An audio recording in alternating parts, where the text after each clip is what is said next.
Vamos ao texto sagrado, irmãos. Atos dos Apóstolos, capítulo de número 2. O famoso dia de Pentecoste.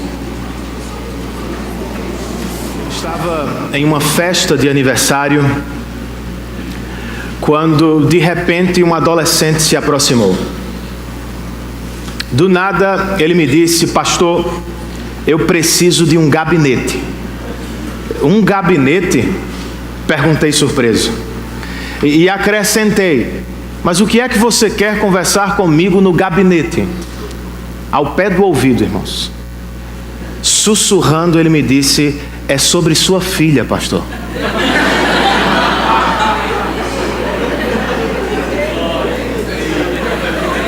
Estou dizendo que o fogo vai pegar hoje?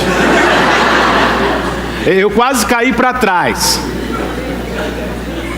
E quando voltei da experiência de quase morte, ele já estava correndo e gritando: ganhei, ganhei.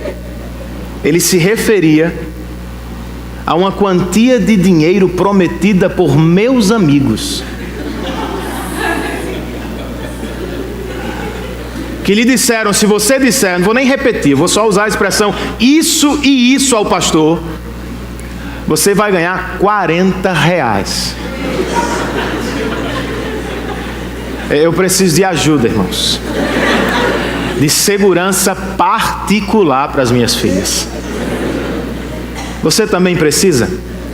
Não de segurança, mas de ajuda? Claro que sim. Especialmente se estamos falando de sua vida espiritual. Nós todos precisamos da ajuda do Espírito Santo de Deus. O problema é que nem sempre nos damos conta de nossa necessidade. Por exemplo, considerando os talentos que recebemos, a educação e experiência que adquirimos ao longo da vida, nós temos a tendência de nos considerar razoavelmente capazes de viver sem a ajuda do Espírito de Deus.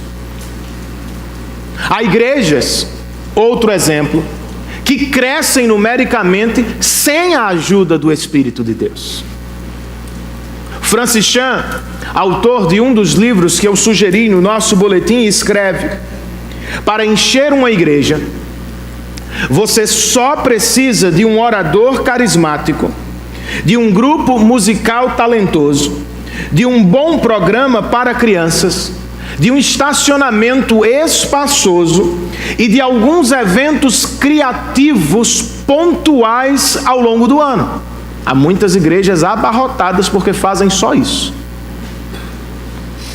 Contudo, o mesmo autor continua: isso não significa que você encheu a igreja com convertidos.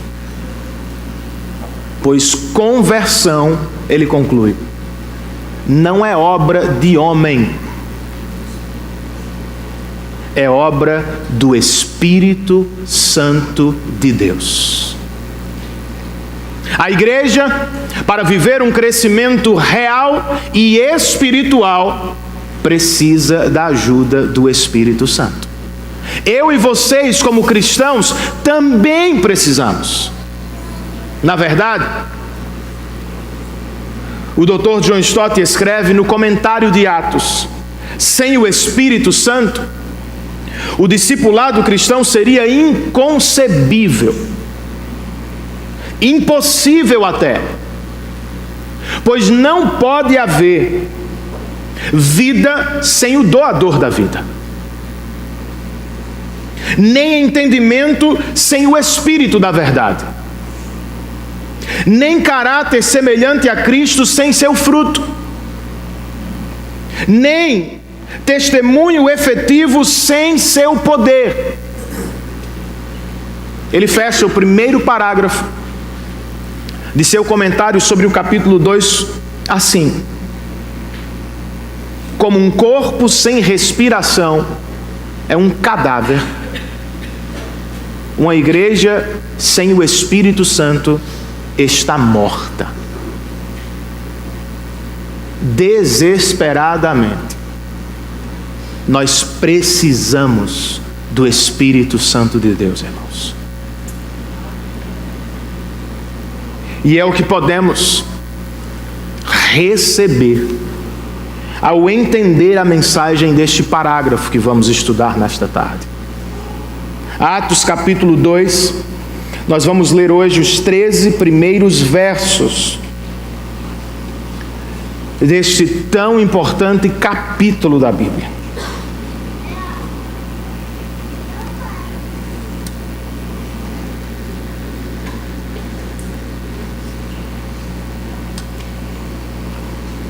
O texto inspirado nos diz: chegando o dia de Pentecoste, estavam todos reunidos num só lugar. De repente, veio do céu um som, como de um vento muito forte, e encheu toda a casa na qual estavam assentados. E viram o que parecia línguas de fogo, que se separaram e pousaram sobre cada um deles. Todos ficaram cheios do Espírito Santo e começaram a falar noutras línguas, conforme o Espírito os capacitava. Havia em Jerusalém judeus, tementes a Deus, vindos de todas as nações do mundo.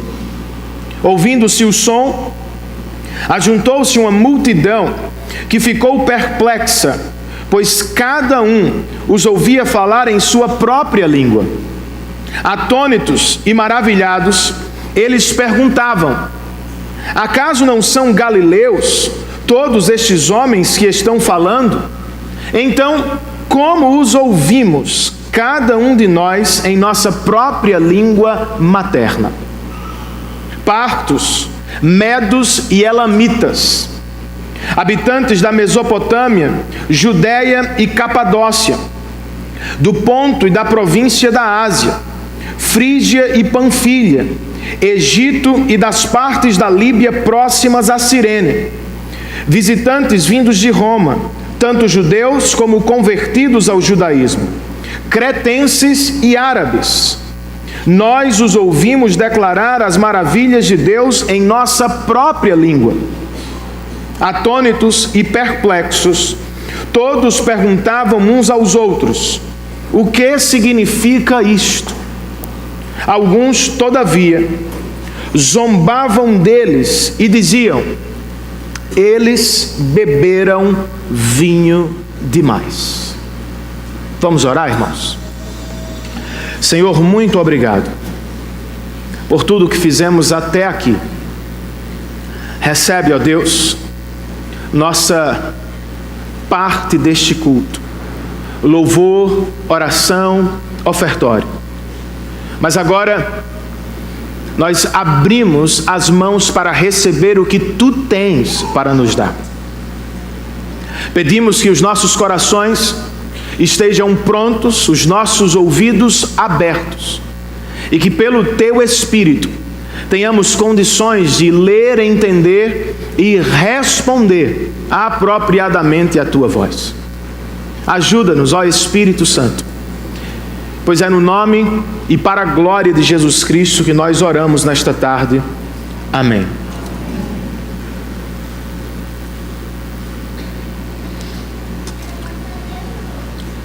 Como devemos ler este texto, irmãos? Como devemos interpretar o que acabamos de ler? O mesmo Dr. John Stott, em seu comentário, nos diz que há perspectivas diferentes sobre este texto. Nós podemos fazer uso delas, respeitando as diferenças de importância também. Por exemplo, a primeira e mais importante maneira através da qual devemos ler este texto é lembrar que o Pentecoste é o ato final da obra salvadora de Jesus Cristo. O agora exaltado Senhor Jesus derrama sobre a igreja o Espírito Santo. Nesse sentido, o Pentecoste não pode ser repetido. Ele pode ser celebrado, como fazemos com outras datas do calendário cristão. Contudo, ele não pode ser repetido. Ele foi o evento final da carreira salvadora de Jesus Cristo. Em segundo lugar, o Dr. John Stott nos diz que o Pentecoste trouxe aos apóstolos o poder que precisavam para o cumprimento da missão. Precisamos ler esse texto tendo o capítulo 1 em mente. E vocês receberão poder quando o Espírito Santo descer sobre vocês. E então vocês serão minhas testemunhas em Jerusalém, em toda a Judéia e Samaria e até os confins da terra. Lembram disso? Precisamos ler Atos 2, tendo Atos 1 em mente. Por fim, o Dr. John Stott nos diz que sim, o Pentecoste pode ser chamado de um verdadeiro avivamento e que também pode servir como modelo de avivamento. O que é um avivamento? De acordo com ele, Deus soberanamente e quando lhe apraz, visita a igreja de maneira atípica, produzindo em todos uma consciência de sua presença e poder.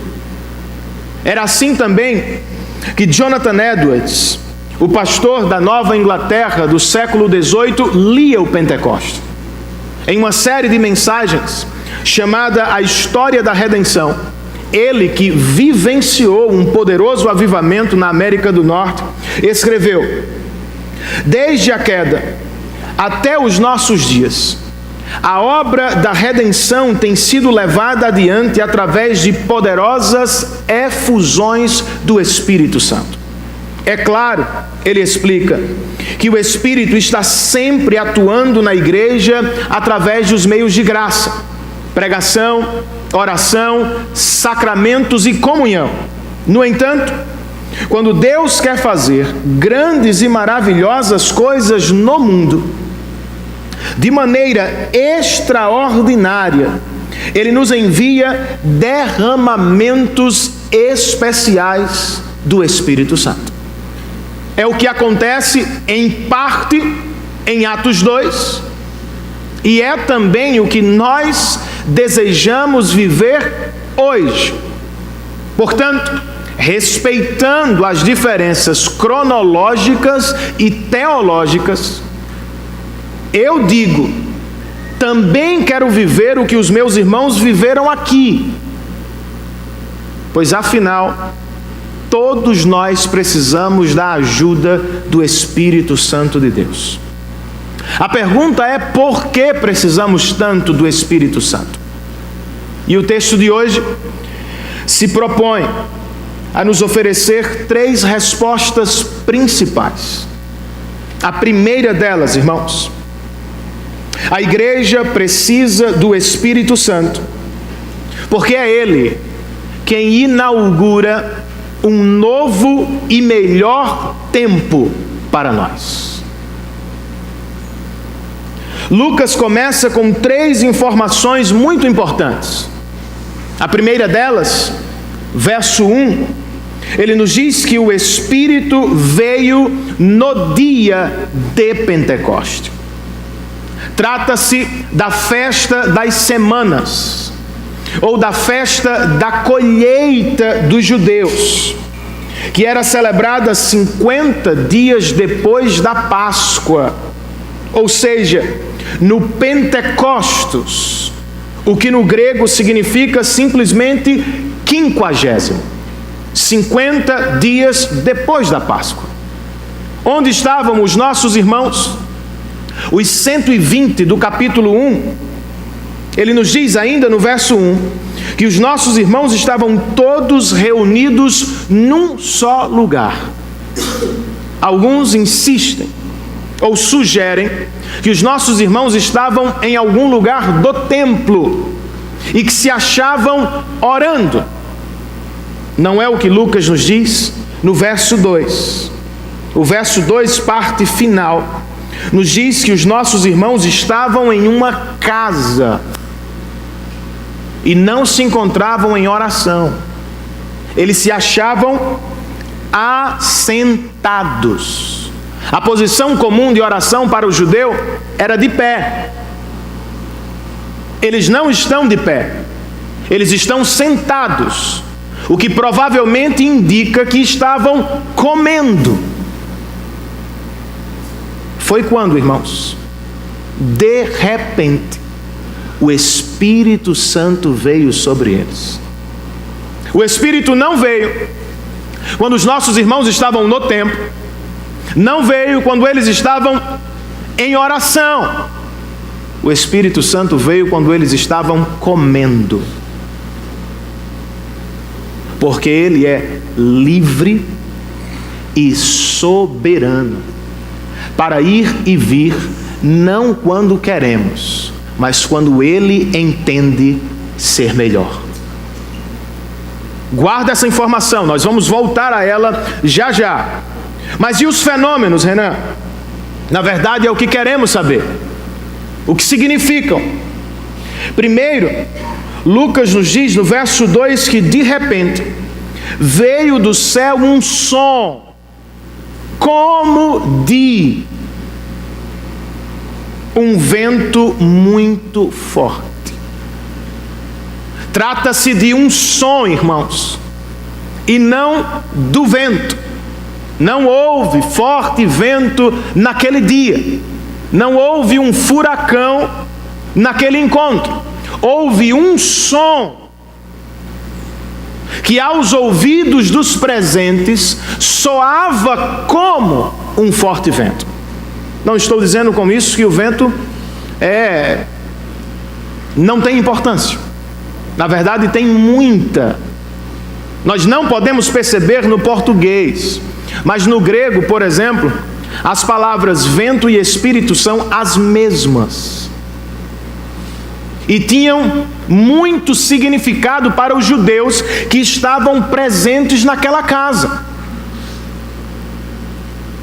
Eles sabiam, por exemplo, que na criação de todas as coisas, o Espírito pairava sobre as águas.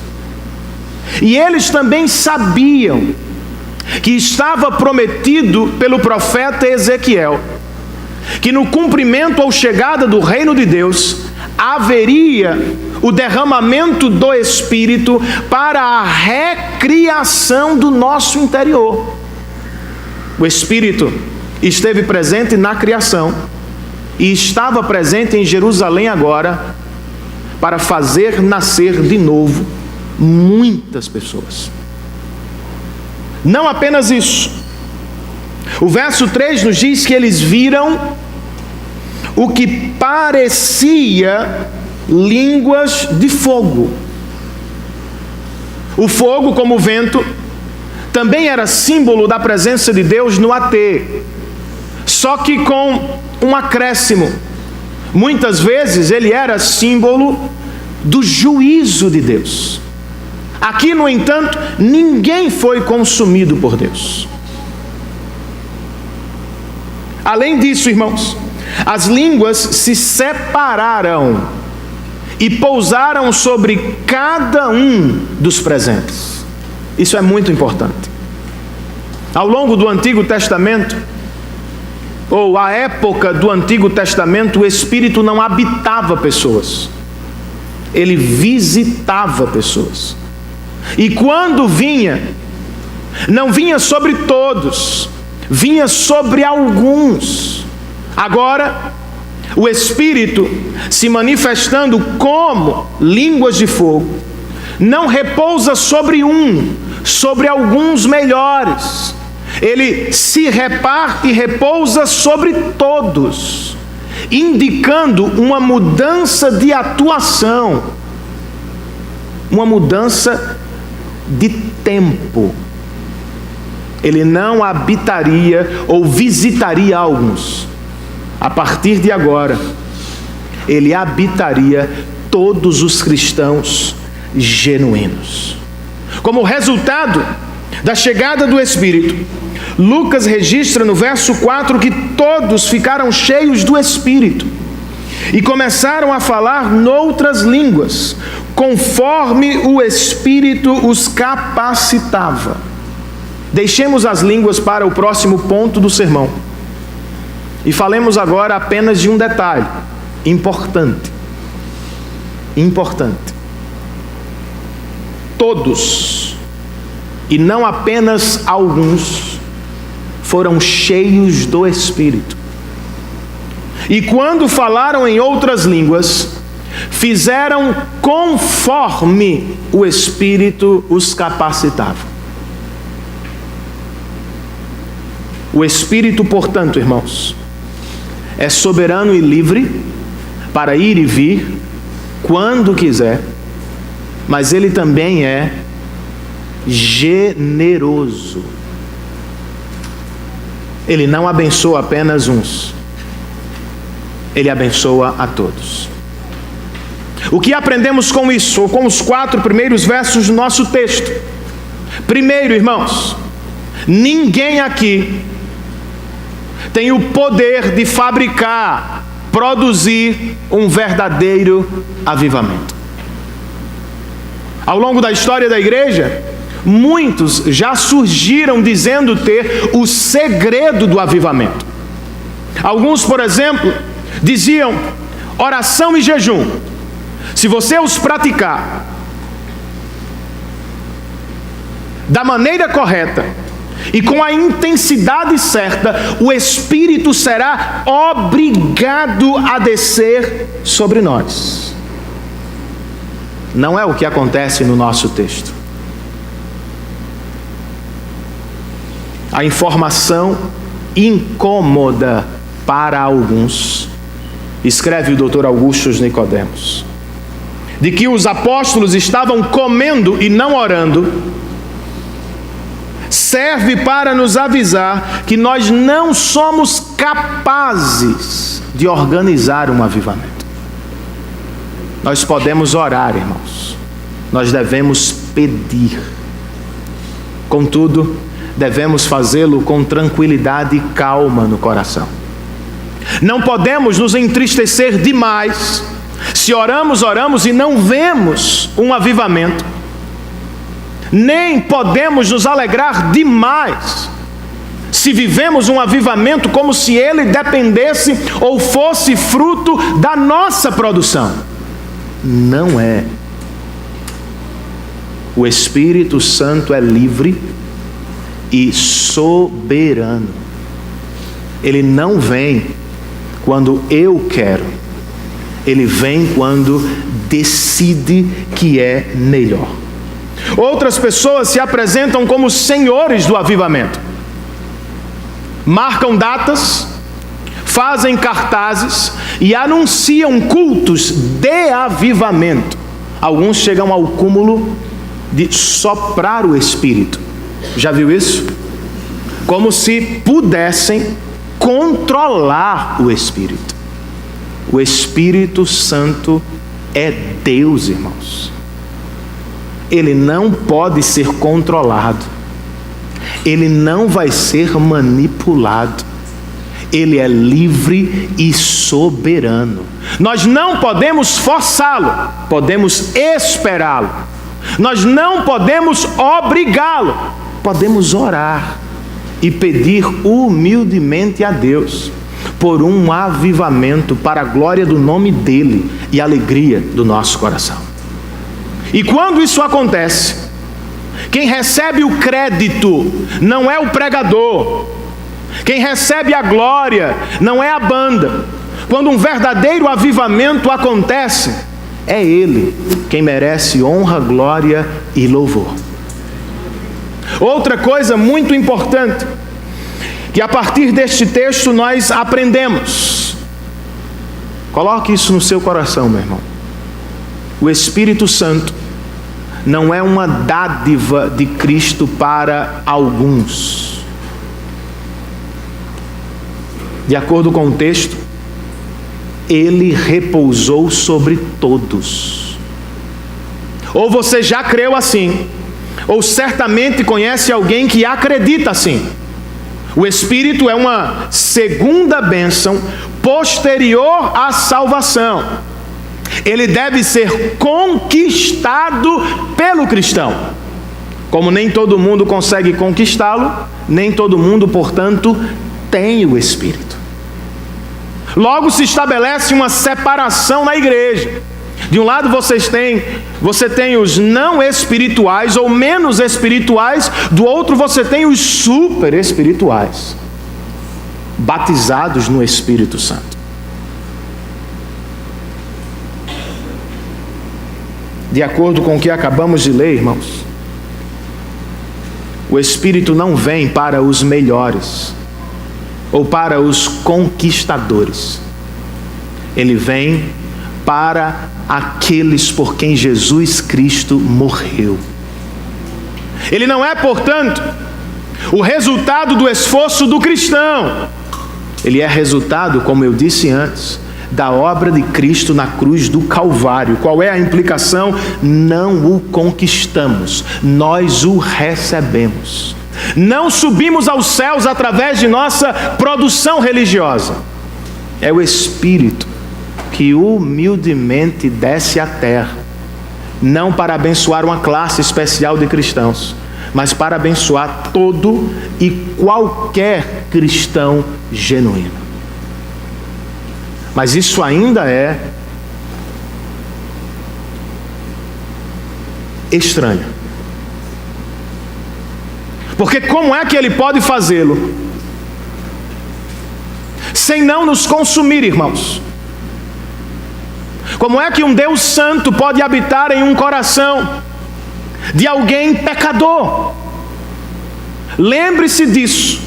O Pentecoste é o último ato da carreira salvadora de Cristo. Ele veio porque Cristo foi. Ele desceu porque Cristo subiu. E quando desceu, o Espírito não nos consumiu como fogo, porque na cruz Jesus nos cobriu. Eu vou explicar, irmãos. Quando surgiu pregando, João Batista avisou: eu batizo com água, Lucas 3. Mas depois de mim vem alguém maior. Ele vai batizá-los com o Espírito Santo e com fogo. Contudo, quando o mesmo profeta esteve preso, ele ficou confuso. E através de 2 discípulos perguntou a Jesus: és tu aquele que deveria vir, ou será que esperamos outro? Qual era a confusão? Eu profetizei fogo, juízo, e os pecadores continuam soltos, e eu, o profeta, estou preso. Jesus, e aí, o fogo vai cair ou não? O fogo caiu, irmãos. Só que pela graça de Deus, não caiu sobre você, caiu sobre ele. Por assim dizer, Jesus foi consumido pelo juízo de Deus na cruz, no seu lugar. Os nossos pecados estavam ali. O juízo de Deus desceu sobre ele. Mas por causa dele, nós fomos protegidos, poupados, salvos pela obra vicária de Cristo Jesus. Foi o que aconteceu com os nossos irmãos. O Espírito desceu em forma de fogo e não os consumiu. Por quê? Porque Cristo havia morrido para a salvação deles também. Com isso, não falemos só do Espírito do Pentecoste. Falemos muito mais do Cristo do Pentecoste. Como vamos ver ao longo de Atos, o principal ministério do Espírito é exaltar Cristo e sua obra, não que sejam menores. As pessoas da Trindade são igualmente Deus. Contudo, o Filho obedeceu ao Pai e o Espírito exalta Cristo. Igrejas saudáveis e espirituais não falam mais do Espírito do que de Cristo. Ajudadas e assistidas pelo Espírito, elas falam de Cristo e de sua obra na cruz do Calvário. Por que, irmãos, precisamos do Espírito? Segunda resposta que Lucas nos oferece. Nós precisamos do Espírito porque é Ele quem abre as missões mundiais.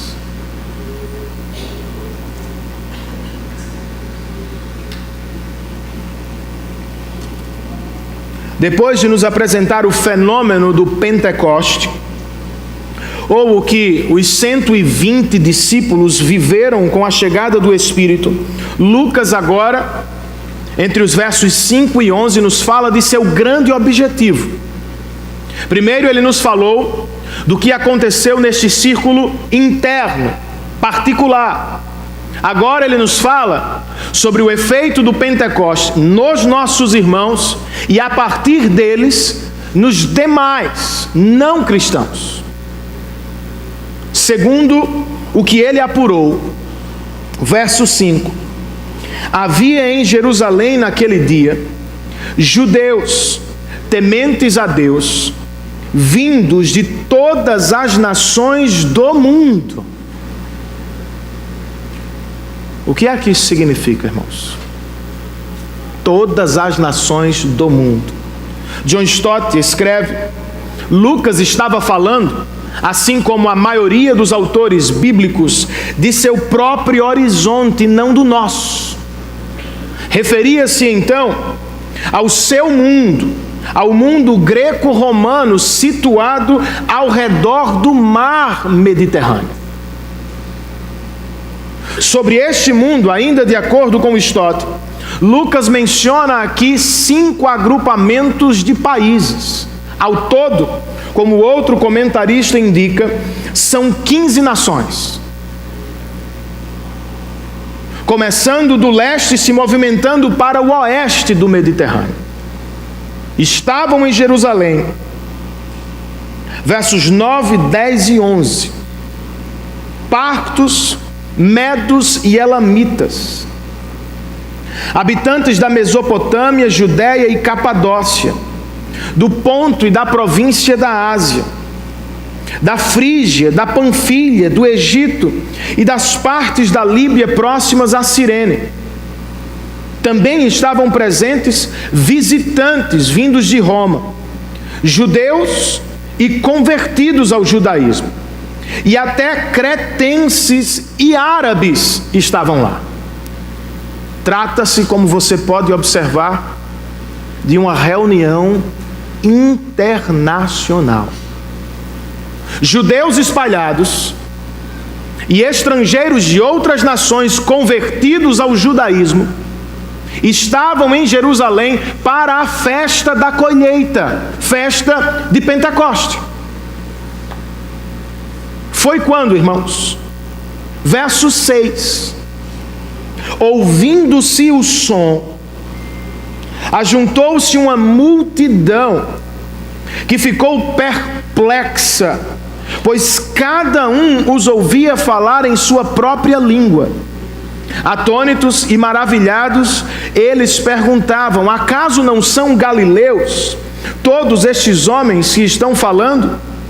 Então, como os ouvimos, cada um de nós em nossa própria língua? O que chamou a atenção daquelas pessoas? Primeiro, o mesmo som. O que foi ouvido dentro da casa pelos 120, foi ouvido também por outros milhares do lado de fora. Assustados, eles se reuniram ao redor da casa. Depois, muito provavelmente, enquanto os discípulos se dirigiam ao templo, pois era o único lugar de Jerusalém que podia abrigar 5.000 pessoas de uma vez só. Os presentes ouviram galileus falando em suas línguas maternas. Como assim? Não são estes galileus que falam em nossas línguas? Por que a surpresa, irmãos? Outra vez, o Dr. Augusto nos ajuda.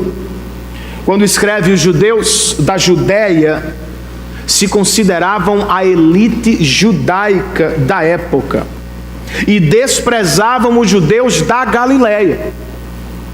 Os galileus, por sua vez, eram em geral mais pobres, e muitos os consideravam ignorantes e iletrados, por viverem longe de Jerusalém, o centro de educação, onde se encontravam os melhores rabinos e as melhores escolas. Ainda assim, irmãos, por obra do Espírito, homens e mulheres simples estavam aqui falando nos mais diversos e conhecidos idiomas da época.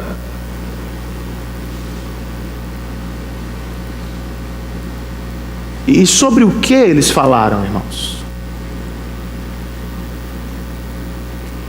Eis o testemunho dos próprios ouvintes.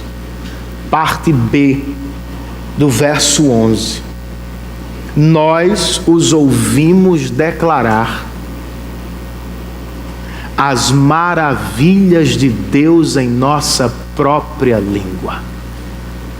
Sobre as maravilhas, em detalhes, vamos ouvir semana que vem. Mas agora eu quero que você entenda. Voltamos ao fenômeno das línguas. De acordo com o verso 4, todos ficaram cheios do Espírito e começaram a falar noutras línguas, conforme o Espírito os capacitava. Com que propósito? Porque Deus deu línguas a estes discípulos.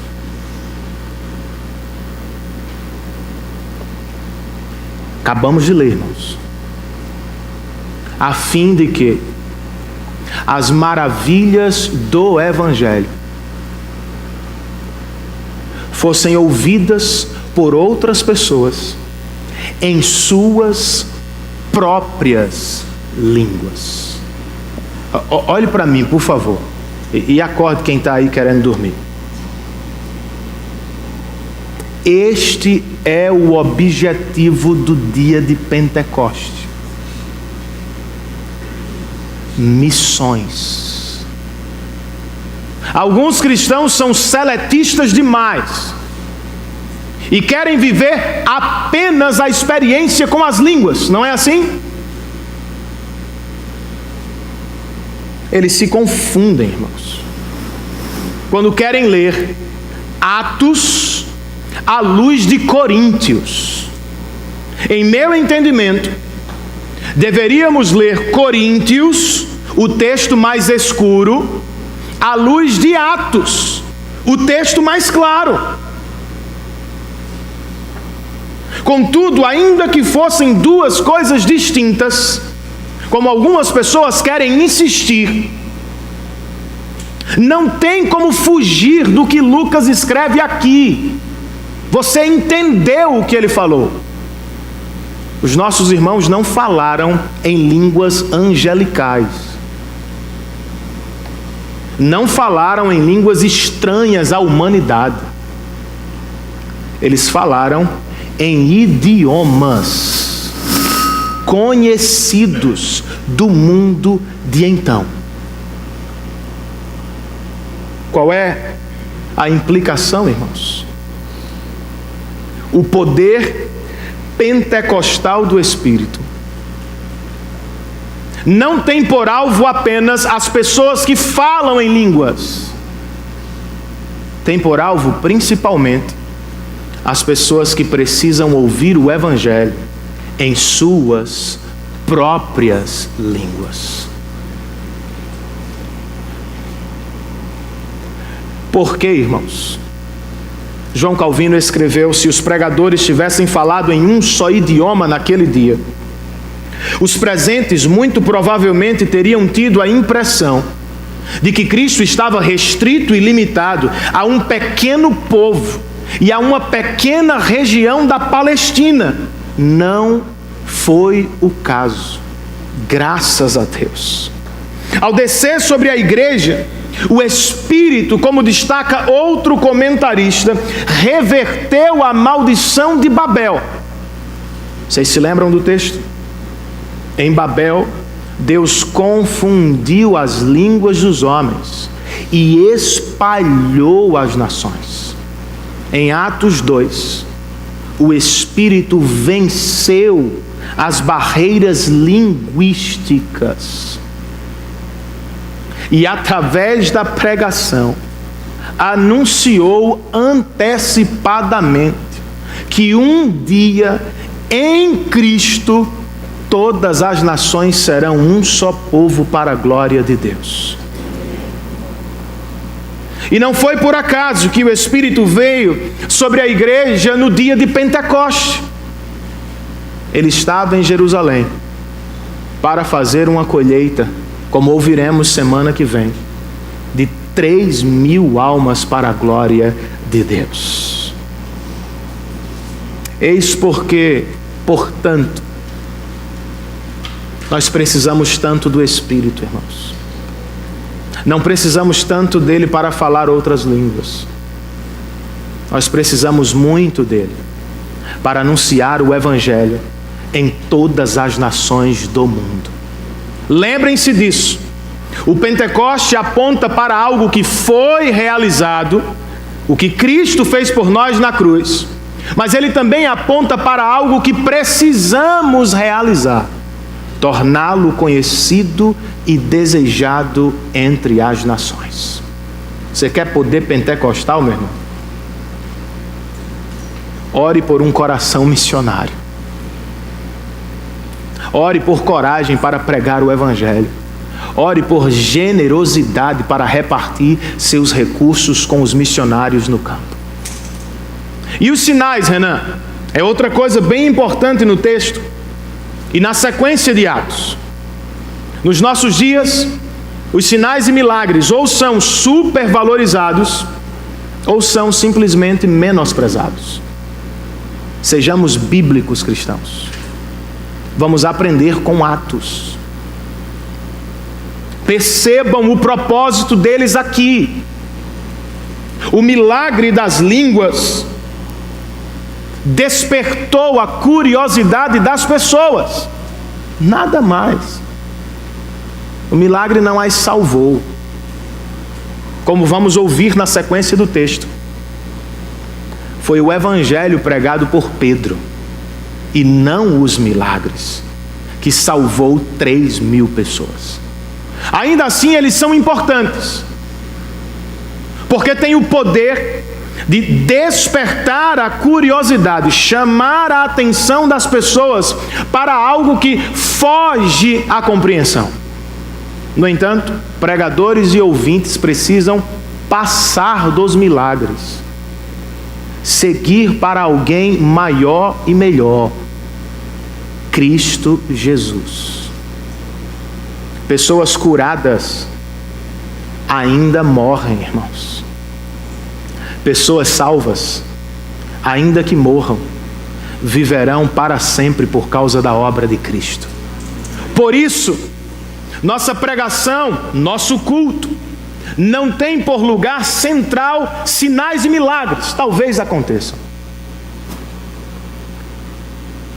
Nosso centro, nosso alvo, nosso tudo é Cristo Jesus e sua obra vicária na cruz do Calvário. Por fim, irmãos, nós precisamos do Espírito, porque Ele quem provoca ou promove respostas nos corações.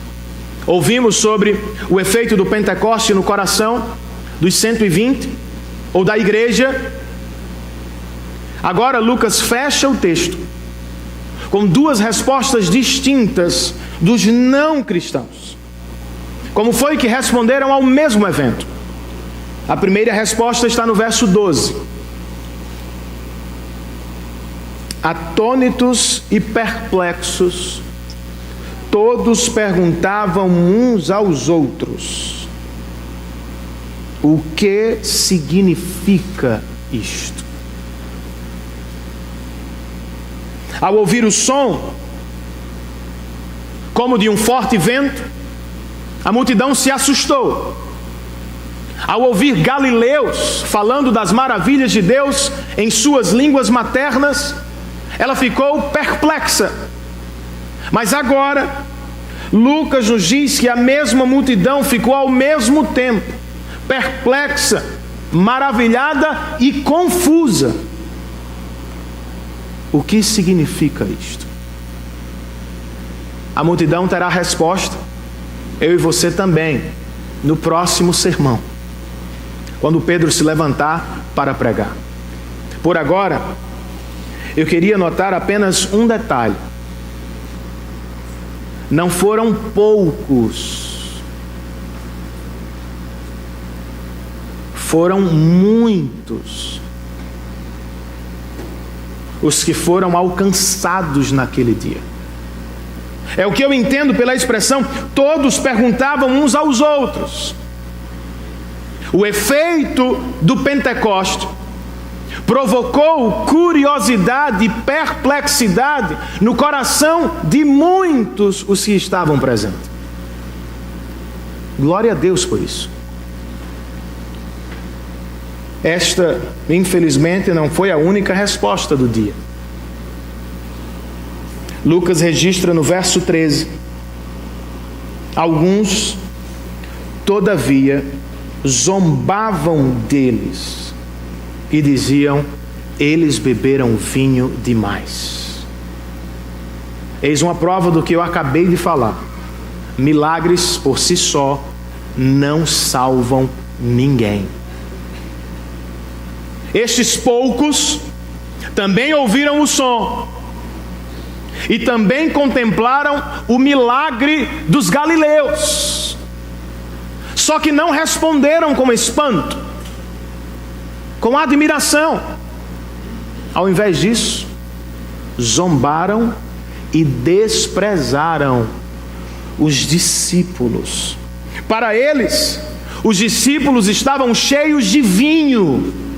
E detalhe, irmãos, não era porque os discípulos estavam saltando, voando ou plantando bananeira, como alguns querem insistir em dizer. O problema aqui era a comunicação. Para eles, os discípulos falavam palavras sem coerência, como um bêbado às vezes faz. O que me sugere o seguinte: o que para uns foi milagre, para outros foi sinal de embriaguez. Uns ouviram, outros não.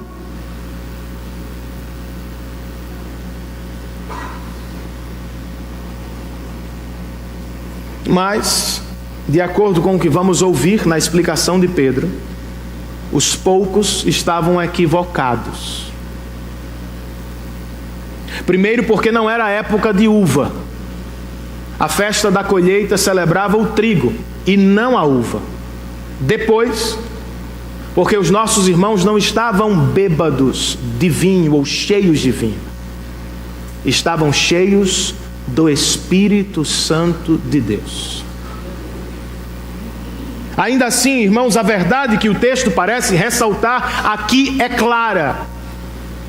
Nem todo mundo responde da mesma maneira ao Evangelho.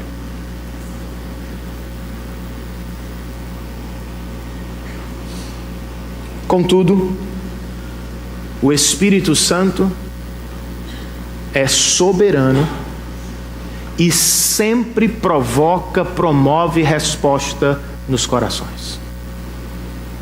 A partir disso eu lhe pergunto: quais são as respostas que o Espírito tem provocado no seu coração. Talvez você ainda não seja um cristão. Quem sabe você está nos visitando há semanas, veio aqui através de um convite de um familiar ou amigo. Você não entende tudo o que falamos ou o que fazemos, mas por alguma razão você volta. Você se sente atraído, mesmo sem entender, você quer voltar. Faça isso. Nós não vamos pressioná-lo a nada, mas faça isso. Volte e siga ouvindo, conversando, tirando dúvidas. E quem sabe, em algum momento deste ano ainda, você viva o que nós já vivemos. Experimente o que estes homens e mulheres vão experimentar. Ouvindo o sermão de Pedro, eles entendem o Evangelho, respondem de maneira positiva e também são abençoados por Deus com a salvação. Isso pode acontecer com você. Mas e se pregamos e não há respostas positivas? Como pregamos quando sabemos que algumas pessoas vão rejeitar e até zombar de nossa pregação? Este texto não está aqui, irmãos, para nos desencorajar. Ao contrário, ele se acha aqui para nos encher de ânimo e coragem. Porque o Espírito Santo é soberano e livre e PBE. Nós devemos pregar mais e não menos. Devemos pregar com ousadia e não com medo. Alguns nos acusam de pouca pregação. Dizem: vocês calvinistas, vocês que acreditam na soberania de Deus, na salvação, pouco pregam, quase não fazem missões. Já escutou isso antes? Não é verdade, irmãos. A Igreja Presbiteriana do Brasil, de tudo que arrecada ao ano, investe 54% no campo missionário. Há centenas de igrejas, como a nossa, que existem única e exclusivamente para tornar o nome de Cristo conhecido e desejado. A soberania de Deus não é um problema para a gente, é uma vantagem, é uma segurança. Nós pregamos certos de que ao seu tempo o Espírito Santo, soberano Deus, chamará os seus de maneira irresistível para a glória de Deus Pai. Logo, nós não temos medo. Precisamos de coragem e ousadia. Mas e aqueles que rejeitam, Renan? Nós oramos por ele, irmãos, ou por eles. Dobramos os nossos joelhos e por Cristo e por eles oramos pelo avanço do reino. Não nos alegramos com a resposta negativa. Não queremos que pessoas rejeitem a mensagem de salvação. Oramos e pregamos, mas fazemos isso com calma. Porque ao final do dia, irmãos, não é a nossa oração, não é a nossa pregação, é a soberania do Espírito que vai operar a salvação no coração das pessoas. Anos atrás eu estava pregando no interior do Ceará e quando terminei, o pastor me pediu para fazer um apelo. Nós vamos ouvir sobre apelo semana que vem. Você vai ver quem fez apelo na Bíblia. Eu não sei, nem quero aprender a fazer apelo sensacionalista. Mas ele me pediu e eu fiz o que sei. Eu disse: vocês ouviram a pregação. Se quiserem responder ao Evangelho, pela graça de Deus se manifesta. Ninguém levantou um dedo sequer, irmãos. Eu voltei, sentei e o pastor, de cabelos brancos, acho que tentando me confortar, disse: Renan, às vezes é assim mesmo. A gente faz e Deus não opera nada. Ele era um senhor de idade, irmãos. Eu não retruquei, não discuti, mas no meu coração, alegre e tranquilamente, eu disse: ainda bem que o Espírito Santo de Deus é soberano.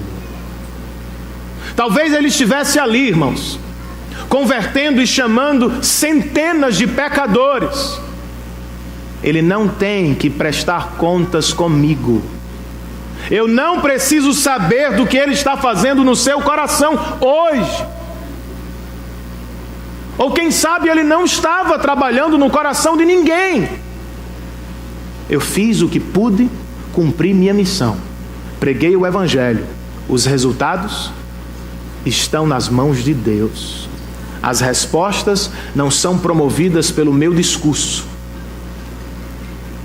As conversões não são produzidas por uma manipulação. São produzidas pelo Espírito Santo de Deus. Pregamos e oramos. Deus faz o mais importante: converter pecadores para a glória de seu nome. Você precisa de ajuda? Todos nós precisamos da ajuda do Espírito Santo de Deus. Como escreve Stott, e eu citei antes, sem o Espírito, o discipulado cristão seria inconcebível, impossível até. Pois não pode haver vida sem o doador da vida, nem entendimento sem o Espírito da verdade, nem comunhão sem a unidade do Espírito, nem caráter semelhante a Cristo sem seu fruto, nem testemunho efetivo sem seu poder.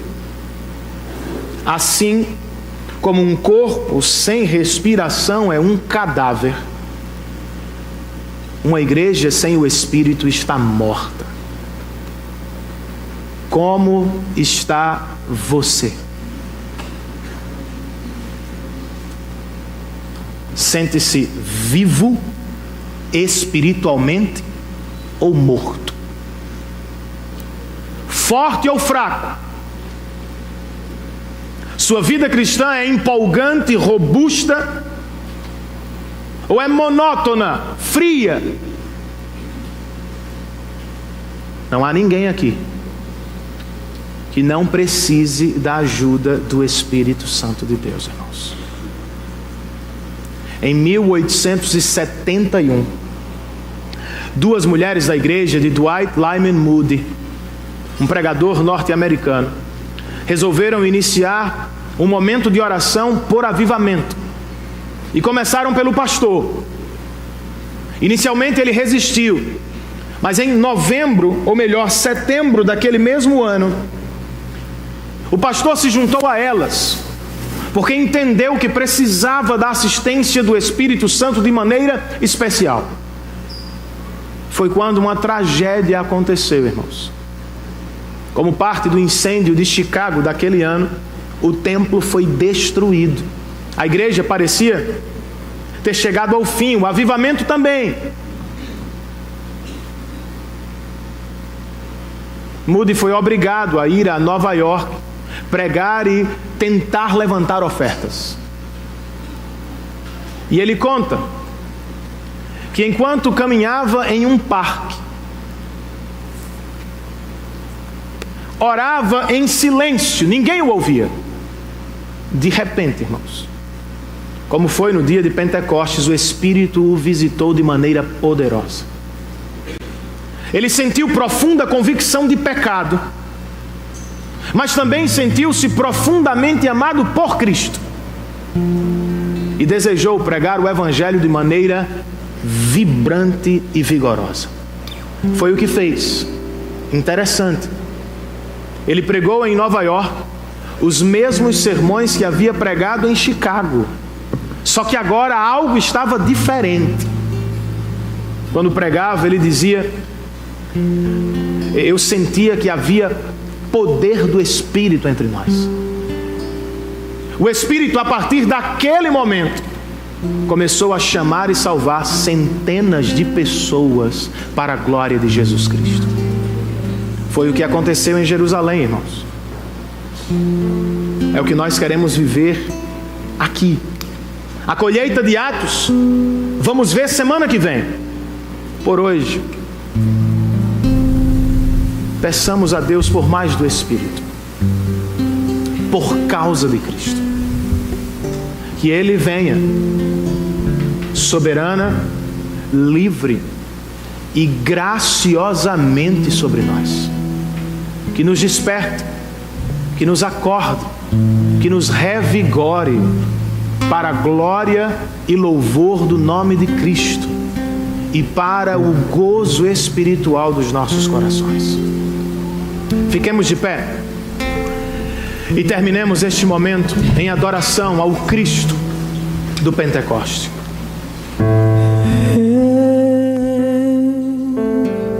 O Criador do céu, que em tudo põe a mão e chama como o seu. Ele que guarda em seu ser a glória do eterno, perscruta o fundo inferno. Ele que chama pelo nome estrelas que se escondem e seres incontáveis ver. Se foi, deixou seu trono. Se foi, se esvaziou e céu vestiu-se de nós.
Deus, esta é a razão pela qual não seremos consumidos pelo teu juízo. Não é porque somos bons, não é porque uns pecam mais e outros menos. A única razão pela qual não vamos perecer pelo teu juízo é Cristo Jesus e o que Ele fez por nós na cruz do Calvário.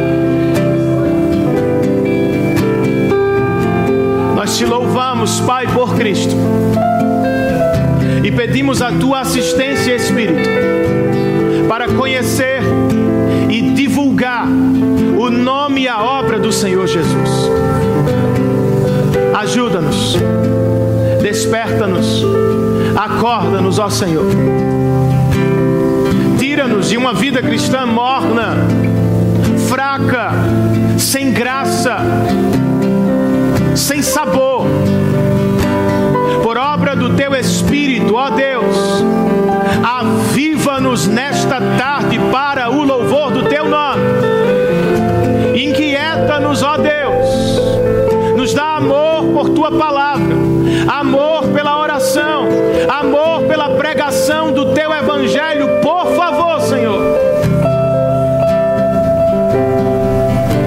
Que as coisas pequenas e passageiras desta vida caiam para seus devidos lugares, e que o Senhor Jesus ganhe valor, importância e glória nos nossos corações.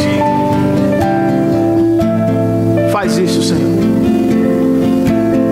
Nós te pedimos, Espírito Santo de Deus, em nome de Jesus e para a glória dele. Que o amor de Deus, nosso Pai, que a graça do nosso Senhor e Salvador Jesus Cristo, a comunhão, o poder, a presença e o cuidado do Santo Espírito estejam sobre todos nós. E em uma só voz, todos nós dizemos amém. Que Deus nos abençoe, queridos. Tenhamos todos uma ótima semana sob o poder do Espírito.